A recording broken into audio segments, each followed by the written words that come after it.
Maulid Nabi SAW adalah merayakan hari lahir Nabi SAW. Awal mulanya muncul tahun 230 Hijriah. Dan ini muncul dari kerajaan dinasti Fatimiyah Syiah. Syiah ya, yang itu dibentuk pada saat itu di Mesir. Dan mereka punya 6 macam maulid dan sampai hari ini di Iran masih ada tuh. Jadi yang berfaham Syiah memang mengikuti ini. Sayangnya banyak ahli sunnah yang menarik ajaran ini, pemahaman ini ke pemahaman mereka. Padahal sebenarnya pemahaman orang-orang Syiah. Dan Syiah ini jelas mengkafirkan sahabat, mengatakan Al-Quran kurang, gitu kan. Mereka punya 6 macam maulid. Maulid Nabi SAW, Hasan, Husain, Fatimah, Ali dan rajanya mereka. Dan mereka pada saat membaca maulid dengan zikir-zikir yang sering kita dengar sekarang, itu ya mereka berdiri di tengah-tengahnya karena menganggap ruhnya Nabi SAW sedang lewat. Banyak orang ahli sunnah di Indonesia yang benci dengan Syiah. Karena pemahaman Syiah jelas ya mengkafirkan sahabat, mencaci maki Abu Bakar dan Umar, mengkafirkan mereka, mengatakan Quran kurang, tapi mereka tidak sadar maulid yang mereka lakukan adalah acara dari orang-orang Syiah.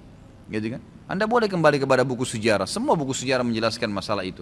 Jadi munculnya di tahun 230 Hijriah dan dilakukan oleh Syiah ya pada saat itu yang mendirikan dinasti Fatimiyah namanya. Baik, itu kurang lebih gambaran tentang sejarahnya. Dan orang-orang Syiah Fatimiyah waktu itu mengadakan maulid. Review lagi kembali kenapa mereka buat. Ternyata mereka waktu itu di Mesir berbatasan dengan Bizantium, kerajaan Romawi. Dan waktu itu orang-orang Romawi mereka mengadakan maulidnya Nabi Isa, ya gitu. Maka orang-orang Syiah waktu itu mengatakan di Mesir, kalau gitu kita juga buat maulid untuk Nabi SAW. Maka dibuatlah. Dan sekarang Anda boleh tanya kepada siapapun, kiainya, habibnya, tanya, apakah Nabi SAW pernah melakukan maulid kayak Anda lakukan nih? Berzikir, baca salawat, berdiri, menganggap ruhnya Nabi sedang lewat, pernah? Pasti kalau mereka jujur mereka akan mengatakan tidak pernah. Ditanya, lalu kenapa Anda lakukan? Bentuk cinta kepada Nabi SAW. Bentuk cinta itu harusnya mengikuti dan mencontohi dan melakukan apa yang dicontohkan dan diperintahkan saja, nggak menambah, gitu kan? Karena kalau kita menambah seakan-akan kita menganggap Nabi SAW masih ada yang belum disampaikan. Para Nabi sudah pada saat meninggal menyampaikan semua. Apa kata Ibnu Katsir rahimahullah? Beliau mengatakan kalimat yang mulia pada saat menafsirkan surah Al-Maidah ayat 3. Al-yawma akmaltu lakum dinakum wa atmamtu alaikum ni'mati wa raditu lakumul Islam madina. Hari ini aku sempurnakan agama kalian, nikmatku untuk kalian dan aku ridho Islam sebagai agama kalian, kata Ibnu Katsir. Ayat ini dalil yang paling nyata dan jelas ya, menekankan bahwasanya Nabi SAW tidak menghembuskan nafas terakhirnya kecuali sudah menyampaikan semua apa yang Allah tuntunkan, dan umat ini tidak butuh lagi tambahan, yang kecil sampai yang besar, yang samar-samar sampai yang jelas, gitu kan? Semua dijelaskan, semua sudah disampaikan. Dan Nabi SAW pada saat mau meninggal dunia di Haji Wada, beliau mengatakan halla ballagtu, ingatlah saya sudah sampaikan kepada kalian. Alla ballagtu, ingatlah saya sudah sampaikan kepada kalian. Sudah cukup semuanya, maka jangan ditambah, jangan dikurangin saudaraku. Bacalah salawat, Nabi SAW perintahin tuh, banyak perintah salawat. Baca 10 kali pagi, 10 kali sore, zikir pagi sore. Boleh juga dijadikan sebagai zikir rutin kita tiap hari. Nabi SAW perintahkan untuk baca salawat, gitu kan. Dianjurkan untuk membaca. Di hari Jumat disuruh memperbanyak salawat untuk Nabi SAW. Setiap kali disebut namanya SAW. Dalam majelis ini berapa kali kita katakan Nabi SAW, Nabi SAW. Itu semua fadilah, itu diperintahkan, gitu kan. Tapi jangan dikarang secara khusus, karena itu akan menambah. Sekali lagi, saya tidak menyalahkan. Kalau Anda ngotot mengerjakannya, mengatakan ini benar, silahkan, itu hak Anda. Saya menyampaikan apa yang saya ketahui, gitu kan. Saya tidak menyalahkan, tidak menghardik, saya mengingatkan apa yang saya ketahui. Kalau Anda anggap ini benar, terimalah, gitu kan. Karena orang yang bijaksana, orang yang berakal adalah orang kalau menerima, mendengar sebuah penyampaian dan itu benar, lebih benar dari apa yang dia ketahui sebelumnya, maka dia menerimanya. Ya, maka dia akan selamat dari sifat sombong, kan gitu.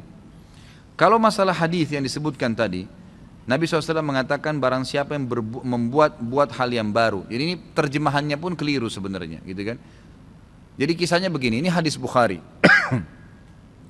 Nabi Muhammad SAW pada saat suatu hari di siang hari selepas sholat duhur, begitu kisahnya ya, melihat dari kejauhan waktu beliau mau keluar dari masjid, ada satu kaum orang Badui, Arab ini orang Badui dari padang pasir, yang datang ke Madinah berharap mendapatkan sedekah.